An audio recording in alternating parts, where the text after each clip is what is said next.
حرف حرف حقیقت، واصف علی واصف۔ دوسرا باب، خلق عظیم۔ حکمہ عالم نے سب سے بڑے اخلاق کے بارے میں دنیا کو جو معیار اخلاقیات دیا وہ سب انسانوں کا تصور ہے، اور انسانی تصور میں نفس کا ہونا بعید از قیاس نہیں ہو سکتا۔ اس کے برعکس جو معیار اللہ تعالیٰ نے عطا فرمایا وہ ہر خامی سے آزاد ہے۔ خالق ہی بہتر جانتا ہے کہ مخلوق کے لیے کون سا معیار اخلاق بہتر ہے۔ اللہ تعالیٰ نے اپنے حبیب صلی اللہ علیہ وآلہ وسلم کی ذات میں یہ فیصلہ فرما دیا، لقد کان لکم فی رسول اللہ اسوۃ حسنہ۔ اس کے بعد اخلاق کا بہترین نمونہ حضور صلی اللہ علیہ وآلہ وسلم کی ذات گرامی ہے۔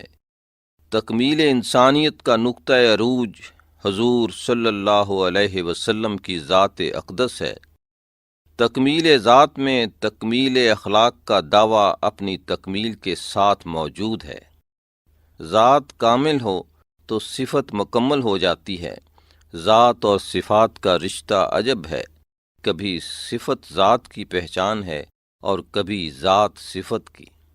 مثلا اگر صفت صداقت ہے تو ذات صادق ہی کہلائے گی، لیکن اگر ذات حضور اکرم صلی اللہ علیہ وسلم کی ہو تو آپ ایسے صادق ہیں کہ آپ جو بھی فرمائیں وہی صداقت ہے۔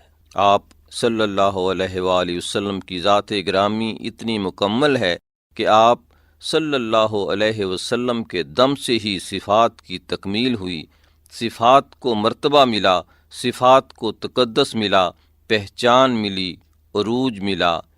ایک عام آدمی سچ بولے تو ہم اس سچ کی تحقیق کر سکتے ہیں عقل کے ذریعے سے، مشاہدے کے ذریعے سے، لیکن ایک پیغمبر اور خاص طور پر حضور اکرم صلی اللہ علیہ وآلہ وسلم کی صداقت ہماری تحقیق سے بلند و ماورا ہے۔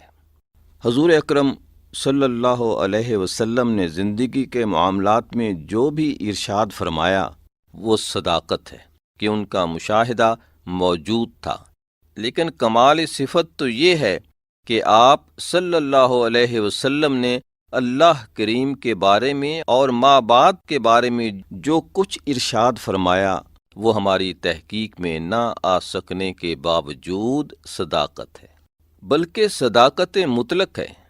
اور کمال صفت کا یہ اعزاز ہے کہ ہم آپ صلی اللہ علیہ وآلہ وسلم کی ہر بات کو تحقیق کے بغیر تسلیم کرنے کو اپنا ایمان بلکہ سرمایہ ایمان سمجھتے ہیں۔ آپ صلی اللہ علیہ وآلہ وسلم سے پہلے پیغمبروں میں رسالت کا رنگ مخصوص اور جزوی تھا۔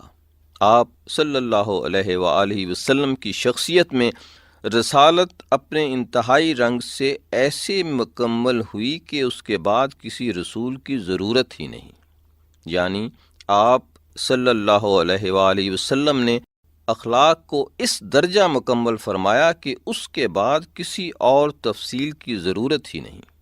آپ صلی اللہ علیہ وسلم نے انفرادی اور اجتماعی اخلاق میں وہ انقلاب پیدا فرمایا کہ دیکھنے والے حیران رہ گئے۔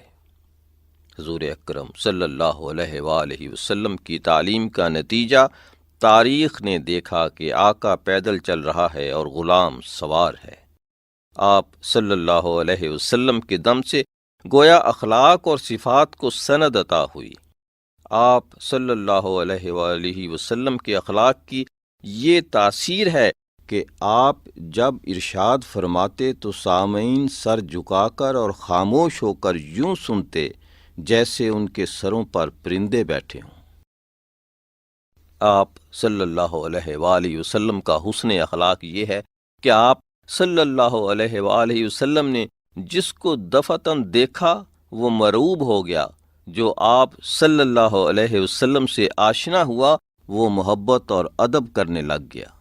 آپ صلی اللہ علیہ وآلہ وسلم نے اخلاق کو تکمیل کا وہ درجہ عطا فرمایا کہ ایک طرف تو اللہ اور اللہ کے فرشتے آپ صلی اللہ علیہ وآلہ وسلم پر درود بھیجتے ہیں، اور دوسری طرف آپ صلی اللہ علیہ وسلم کے جانثار آپ کی خدمت میں آج تک درود و سلام اور نعت کا ہدیہ پیش کرتے آ رہے ہیں۔ اپنے تو اپنے، بیگانے بھی آپ صلی اللہ علیہ وآلہ وسلم کو عقیدت کے نذرانے پیش کرتے ہیں۔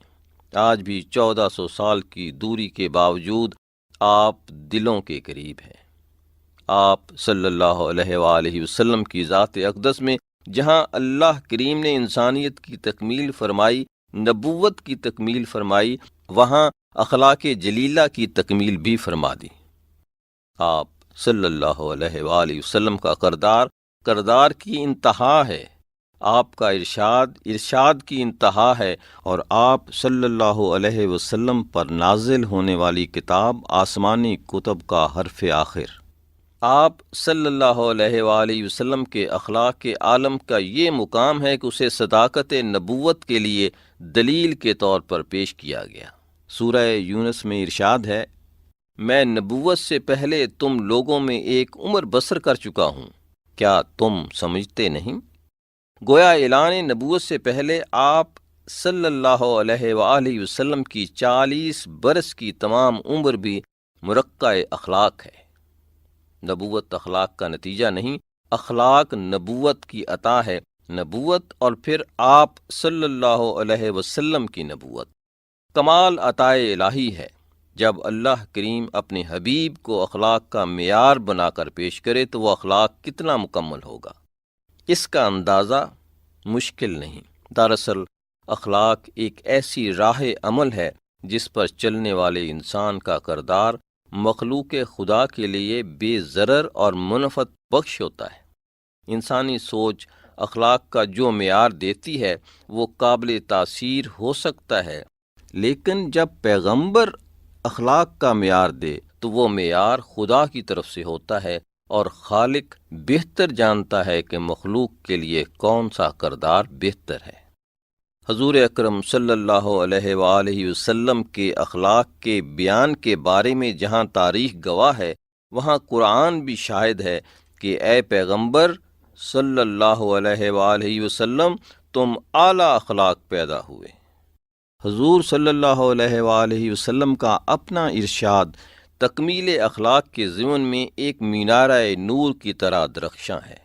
ارشاد ہے، میں حسن اخلاق کی تکمیل کے لیے بھیجا گیا ہوں، اور یہ کہ میں تو اسی لیے بھیجا گیا ہوں کہ مکارم اخلاق کا معاملہ تکمیل تک پہنچاؤں۔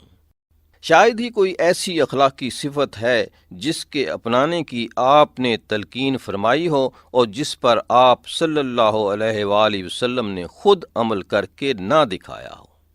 آپ نے زندگی کو اخلاق کی تفصیل اور تکمیل بنا دیا۔ آپ صلی اللہ علیہ وآلہ وسلم محافظ اخلاق ہیں، مفسر اخلاق ہیں، مظہر اخلاق ہیں، منبع اخلاق ہیں، مجسم اخلاق ہیں، بلکہ مکمل اخلاق ہیں۔ آپ صلی اللہ علیہ وآلہ وسلم کی اخلاقی رفتوں کا بیان دراصل آپ کی پوری سیرت کا بیان ہے۔ اخلاق کی جزیات میں آپ صلی اللہ علیہ وآلہ وسلم کے ہاں استقامت عمل ہے، حسن سلوک ہے، حسن معاملہ ہے، عدل و انصاف ہے، جود و سخا ہے، ایثار ہے، مہمان نوازی ہے، سادگی اور بے تکلفی ہے، شرم و حیا ہے، عزم و استقلال ہے، شجاعت ہے، صداقت امانت ہے، ایفائے عہد ہے، زہد و تقوی ہے اور قناعت ہے، عفو و رحم ہے، کفار اور مشرکین سے حسن سلوک ہے، غریبوں کے ساتھ محبت ہے، حیوانات اور پرندوں پر رحم ہے، رحمت و محبت عام ہے، رقیق القلبی ہے، عبادت و تعزیت ہے، اولاد سے محبت ہے، غرضے کے حسنت جمیع و خصالہ۔ آپ صلی اللہ علیہ وآلہ وسلم کے بارے میں کیا لب کشائی کی جا سکتی ہے؟ آپ صلی اللہ علیہ وآلہ وسلم کے اخلاق اور اوصاف کا ذکر احادیث اور سیرت کی کتابوں میں بڑی تفصیل سے کیا گیا ہے۔ آپ کی زندگی کا ایک ایک واقعہ اخلاق و اوصاف کی تفسیر نظر آتا ہے۔ آپ صلی اللہ علیہ وآلہ وسلم کے اخلاق میں سب سے نمایاں بات یہ ہے کہ آپ نے جس اخلاق کا پرچار کیا اس پر مکمل طور پر عمل کر کے بھی دکھایا۔ آپ کی ذات اقدس تمام انبیاء کرام اور مصلحین عالم میں واضح طور پر اس لیے ممتاز ہے کہ آپ کا عمل آپ کے علم کا شاہد ہے، حدیث نبوی اور سنت نبوی میں تطابق ہے۔ آپ صلی اللہ علیہ وآلہ وسلم کا کمال اخلاق یہ ہے کہ وہ دور جس میں صداقت، دیانت اور امانت کے چراغ گل ہو چکے تھے، آپ نے اپنے پاکیزہ کردار سے اس دور میں الصادق اور الامین کے القاب حاصل کیے، اور وہ بھی مخالفین سے۔ آپ صلی اللہ علیہ وآلہ وسلم کے قریب رہنے والے سبھی لوگ یک زبان یہ کہتے ہیں کہ آپ صلی اللہ علیہ وآلہ وسلم نہایت نرم مزاج، خوش اخلاق اور نیک سیرت تھے۔ حضرت عائشہ رضی اللہ تعالی عنہا فرماتی ہیں کہ آپ نے کبھی برائی کے بدلے میں برائی سے کام نہیں لیا۔ آپ صلی اللہ علیہ وآلہ وسلم ہمیشہ درگزر فرماتے، معاف فرما دیتے۔ آپ نے کبھی کسی کا دل نہیں دکھایا، آپ نے کبھی کسی کو بات کرنے کے دوران نہیں ٹوکا۔ آپ صلی اللہ علیہ وآلہ وسلم خندہ جبیں، نرم گفتار اور مہربان تھے۔ آپ صلی اللہ علیہ وآلہ وسلم پر جب پہلی بار وحی نازل ہوئی تو آپ صلی اللہ علیہ وآلہ وسلم نزول وحی کی شدت سے گھبرائے اور آپ پر لرزہ طاری ہو گیا۔ آپ نے گھبرا کر رفیق حیات سے اپنی کیفیت کا ذکر فرمایا کہ مجھے اپنی جان کا خوف ہے۔ حضرت خدیجہ رضی اللہ تعالی عنہا نے آپ کو تسلی دی اور آپ کے اخلاق کے بارے میں یہ کہا، ہرگز نہیں، خدا کی قسم، خدا آپ کو کبھی اندوہگی نہ کرے گا۔ آپ عزیزوں اور رشتہ داروں سے حسن سلوک کرتے ہیں، ناتواں، بے قصوں اور غریبوں کا بوجھ اٹھاتے ہیں، جس کے پاس کچھ نہیں ہوتا اسے دیتے ہیں، مہمانوں کی تواضع کرتے ہیں، مصائب میں حق کے معاون اور مددگار ہیں، اور آپ میں وہ تمام صفات ہیں کہ آپ صادق القول ہیں۔ آپ صلی اللہ علیہ وآلہ وسلم کے قبل نبوت کے اخلاق کا گواہ حضرت خدیجہ رضی اللہ تعالی عنہا سے بہتر اور کون ہو سکتا ہے؟ آپ داعی حق ہونے کی حیثیت سے اپنی تعلیم کا افضل و اعلیٰ نمونہ تھے۔ اللہ تعالیٰ نے قرآن کریم میں انسانی زندگی کے لیے جس انسانی اخلاق کی تعلیم فرمائی، اس کا عملی مظہر سرکار صلی اللہ علیہ وآلہ وسلم کی ذات گرامی ہے۔ حضور اکرم صلی اللہ علیہ وآلہ وسلم کو اس بات کی پوری آگہی تھی کہ آپ کو دنیا کے لیے معلم اخلاق بنا کر بھیجا گیا ہے۔ آپ صلی اللہ علیہ وآلہ وسلم کے اعمال اور آپ کے اقوال اس بات کا مکمل ثبوت ہیں۔ اخلاق کی تکمیل آپ کے دم سے ہوئی۔ آپ صلی اللہ علیہ وآلہ وسلم کے چند ارشادات ملاحظہ ہوں۔ آپ نے فرمایا کہ کامل انسان اور کامل ایمان اس مومن کا ہے جس کا اخلاق اچھا ہے۔ اعمال کے ترازو میں حسن خلق سے بھاری کوئی نیکی نہیں۔ انسان حسن اخلاق سے عبادت کا درجہ حاصل کر سکتا ہے۔ تم میں سے سب سے اچھا وہ ہے جس کے اخلاق اچھے ہیں۔ حضور اقدس صلی اللہ علیہ وآلہ وسلم سے ایک مرتبہ سوال کیا گیا کہ کون سی نیکی بہتر ہے؟ آپ نے فرمایا کہ کھانا کھلانا اور سب کو سلام کہنا، یعنی سب کو سلامتی کی دعا کا پیغام پہنچانا۔ حضرت ابو ذر غفاری رضی اللہ تعالی عنہ نے ایک مرتبہ اپنے کسی غلام کو برا بھلا کہا۔ حضور اکرم صلی اللہ علیہ وآلہ وسلم نے سن لیا، فرمایا، ابو ذر، ابھی تم میں جہالت باقی ہے، غلام تمہارے بھائی ہیں، اللہ نے انہیں تمہارے ماتحت کیا ہے۔ جس کا بھائی ماتحت ہو اسے چاہیے کہ بھائی کو ویسا ہی کھانا کھلائے جیسا آپ کھائے، ویسا ہی پہنائے جیسا آپ پہنے، بھائی سے ایسا کام نہ لے جو اس سے نہ ہو سکے، کوئی سخت کام ہو تو اس کی مدد کرے۔ حضور صلی اللہ علیہ وآلہ وسلم کے اخلاق عالی میں حسن سلوک کو بڑی اہمیت ہے۔ آپ نے ایک مرتبہ فرمایا، قسم ہے وہ ایمان نہیں لایا، خدا کی قسم وہ ایمان نہیں لایا، خدا کی قسم وہ ایمان نہیں لایا۔ صحابہ نے عرض کی، یا رسول اللہ، کون؟ آپ صلی اللہ علیہ وآلہ وسلم نے فرمایا، جس کا پڑوسی اس کے شر سے محفوظ نہیں۔ آپ صلی اللہ علیہ وآلہ وسلم کی زندگی کے واقعات اور آپ کے ارشادات میں ایسے ہزارہ پہلو سامنے آتے ہیں جس سے یہ ثابت ہوتا ہے کہ آپ حسن اخلاق کی تکمیل کے لیے تشریف لائے۔ کون سی ایسی خوبی ہے جو آپ صلی اللہ علیہ وآلہ وسلم کی ذات میں موجود نہ ہو؟ آپ نرم مزاج تھے، خوش گفتار تھے، متین تھے، حلیم الطبع تھے، کسی کی دل آزاری نہ فرماتے۔ آپ صلی اللہ علیہ وآلہ وسلم کی مجلس میں نئے آنے والوں کو جگہ نہ ملتی تو آپ اپنی ردائے مبارک بچھا دیتے۔ بچوں پر تو آپ اس حد تک شفیق تھے کہ مشرکوں کے بچوں پر بھی رحم کرنے کا آپ نے حکم فرمایا۔ غلاموں پر آپ کی شفقت کا یہ عالم تو اس بات سے بھی واضح ہو جاتا ہے کہ آج بھی آپ صلی اللہ علیہ وآلہ وسلم کی غلامی ہی سرفرازی کا ذریعہ ہے۔ آپ نے ہمیشہ غریبوں اور بے کسوں سے عملی ہمدردی کا اظہار فرمایا۔ آپ نے دنیا میں مساوات کا اعلیٰ ترین نمونہ قائم کیا۔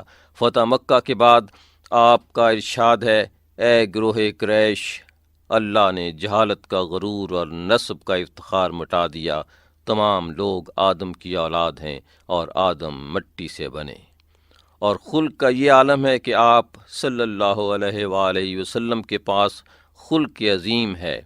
آپ کا ارشاد ہے کہ ہر دین کا خلق ہوتا ہے اور اسلام کا خلق حیا ہے۔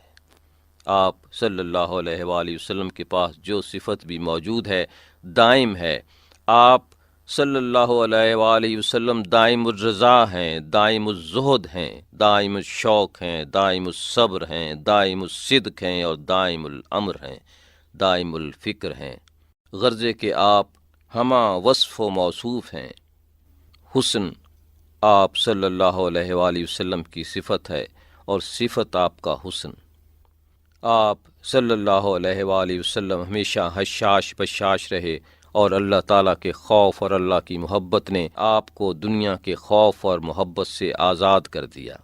حضرت سعد بن حشام سے روایت ہے کہ آپ نے حضرت عائشہ صدیقہ رضی اللہ تعالیٰ عنہا سے پوچھا کہ اے ایمان والوں کی ماں، حضور اکرم صلی اللہ علیہ وآلہ وسلم کے اخلاق کے بارے میں کچھ بتائیں۔ تو آپ نے فرمایا، تم نے قرآن نہیں پڑھا؟ انہوں نے کہا، قرآن تو پڑھا ہے۔ حضرت عائشہ رضی اللہ تعالیٰ عنہا نے فرمایا کہ حضور اکرم صلی اللہ علیہ وآلہ وسلم کا خلق قرآن تھا، یعنی آپ قرآن مجسم تھے۔ آپ صلی اللہ علیہ وآلہ وسلم کا اخلاق ہی منشاء قرآن کے عین مطابق ہے۔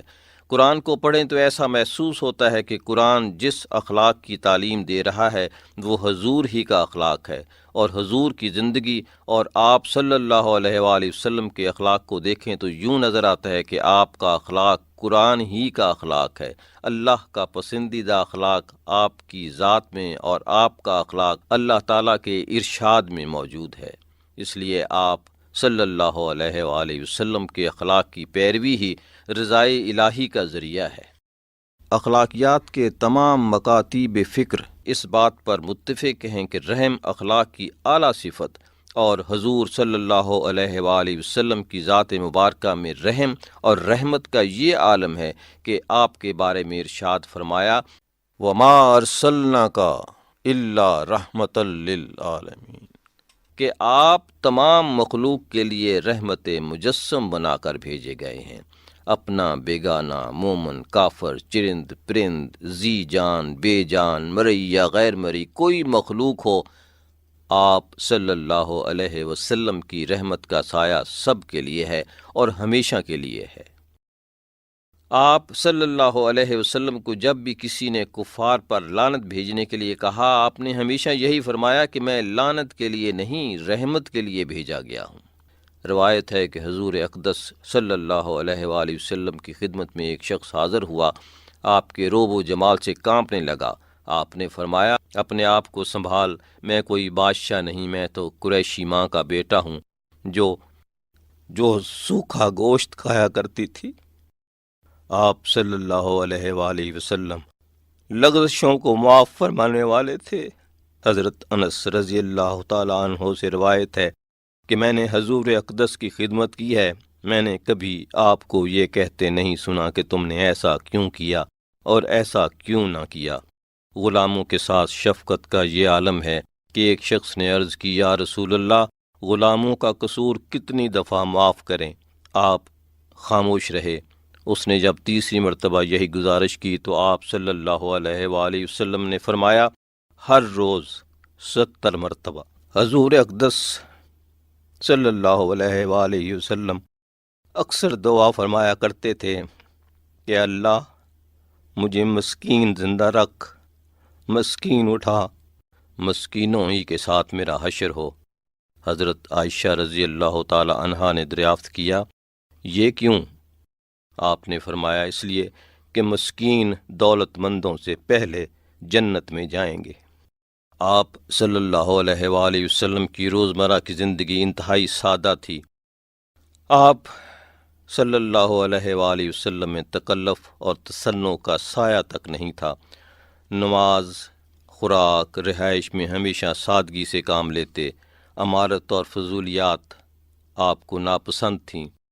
واقعہ ہے کہ ایک صحابی نے نیا مکان بنوایا جس کا گنبد بلند تھا۔ آپ صلی اللہ علیہ وآلہ وسلم نے دیکھا تو پوچھا، یہ مکان کس کا ہے؟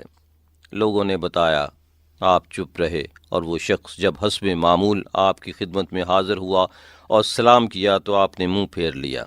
اس نے پھر سلام کیا، آپ نے پھر منہ پھیر لیا۔ وہ سمجھ گیا کہ ناراضگی کی وجہ کیا ہے، جا کر گنبد کو زمین کے برابر کر دیا۔ آپ صلی اللہ علیہ وآلہ وسلم نے جب دوبارہ مکان دیکھا تو ارشاد فرمایا، ضروری عمارت کے سوا ہر عمارت انسان کے لیے وبال ہے۔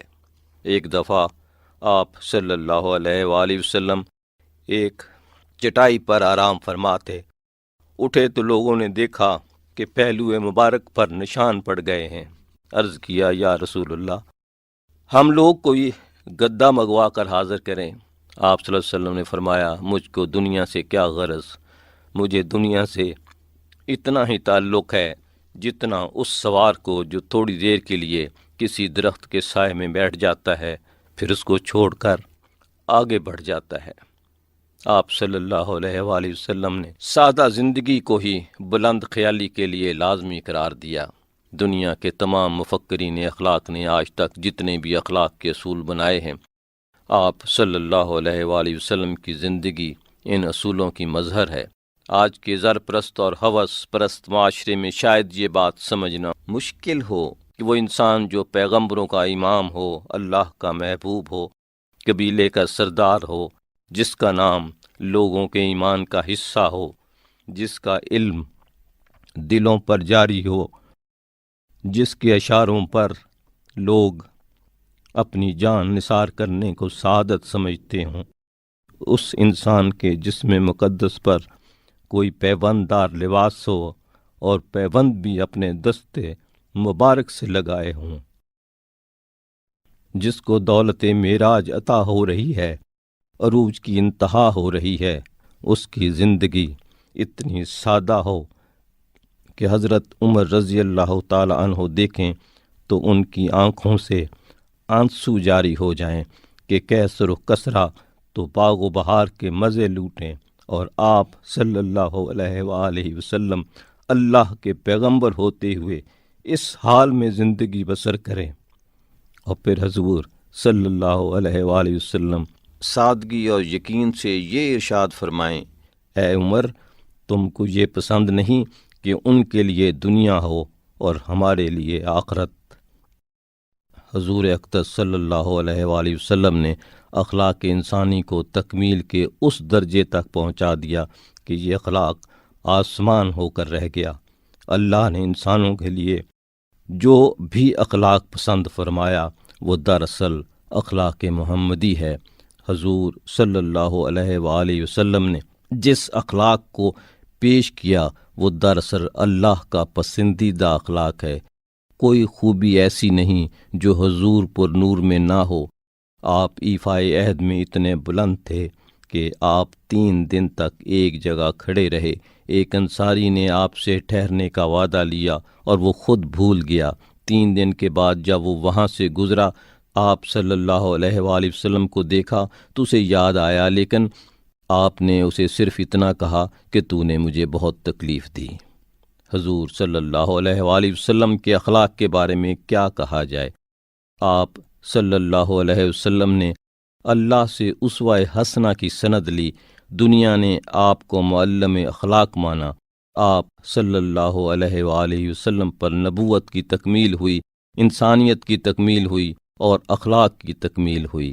آپ صلی اللہ علیہ وآلہ وسلم کی ذات کے بارے میں بس یہی کچھ کہا جا سکتا ہے کہ سچ آکھاں تے رب دی شان آکھاں، جس شان تو شاناں سب بنیاں۔ اللہم صلی علی سیدنا محمد وعلی آلہ وسلم۔